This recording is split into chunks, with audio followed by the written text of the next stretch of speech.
Hi, I'm Katharine Schwab. I'm a senior editor at Forbes covering technology. Today we launched the Midas List, which is the top 100 venture capital investors in the world. I'm really excited to be here with Alex Konrad, the editor of the list.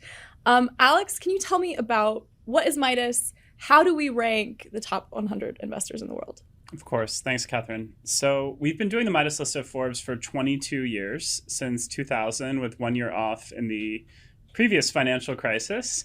And the Midas List is a definitive data-driven list that takes hundreds of partners and VC firms' data over all the years, as well as publicly available data sources, and comes up with a ranking of an investor based off of their portfolio. So we're talking the leading private companies that have a high valuation, and then also those companies that have exited that have either been acquired or gone public via IPO.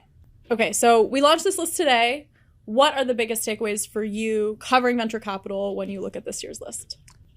Catherine, I think of this year's Midas List as sort of like the revenge of the old investors with IPOs, kind of the second movie in the trilogy. We saw a lot of new faces last year. We had a new number one last year who was a crypto investor. And this year, a lot of those faces have moved down or moved off the list. And you're seeing some old faces return back at the top, and also some investors return to the list who had been on in previous years.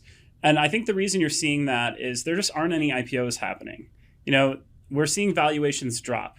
Stripe a year ago was a $100 billion valuation. This year, it was down to 50. Similarly, across the board, you're seeing crypto, fintech unicorns not worth as much as they were. So what does that do? That moves up the IPOs. So we're seeing investors in companies like Airbnb and DoorDash and Snowflake and Enterprise, all doing really well on the list. Okay, so you said that we had a new top slot last year with a crypto investor. Who's in the top slot this year?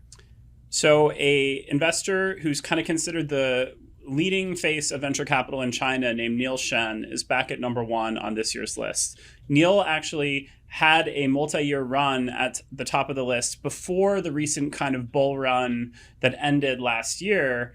After 2 years no longer in the top slot, he's back at number one because of a bunch of Chinese IPOs and also ByteDance, the parent company of TikTok. Okay, so why is ByteDance such a big deal for Neil's investment portfolio?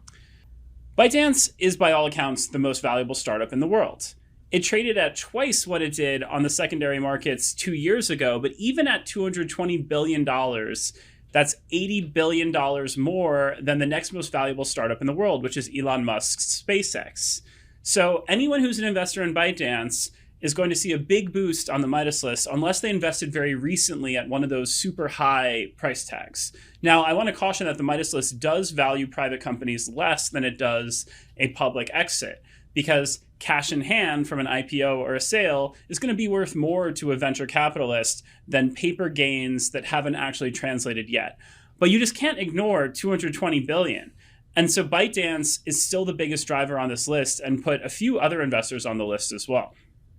Okay, but ByteDance is also a somewhat controversial company. There's a lot of talk right now, and there has been for years, about the role of the Chinese government's influence over the company, specifically with TikTok, which is hugely popular here. 150 million Americans have it on their phones.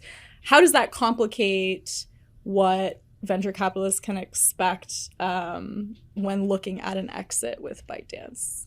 It's a great question, and it's one that I was really thinking about as we put together this year's list, so much so that I decided to try to ask all the investors on the Midas List who are in ByteDance what they thought about this situation. None of them wanted to talk on the record for our story. However, in talking to sources and experts in the secondary markets, as well as analysts, I got the sense that ByteDance is sort of this fascinating Schrodinger's exit. It's almost like imagine a big pot of gold that's on the edge of the horizon for these VCs, but it might be a mirage. You don't really know because they can't actually necessarily have it back just yet. So, a company that does 80 billion in revenue in a year and is still private is going to be a really big company on the public markets. And if you were an early investor in a company like that, you're sitting on billions, if not tens of billions of dollars in profits, but you can't take it out. It's just sitting there. And so that was the fascinating thing about this story and about ByteDance's impact on the Midas List this year is for these 6 investors and others, we're talking career-making, career-defining outcomes when it happens. But right now, they just got to wait. It's not happening. It could be 12 months. It could be 18 months. The main thing that we've heard is that these investors just want clarity. Because even if TikTok went to zero and ByteDance, just the China business, went public in Hong Kong, that's still a huge company from a venture capital standpoint.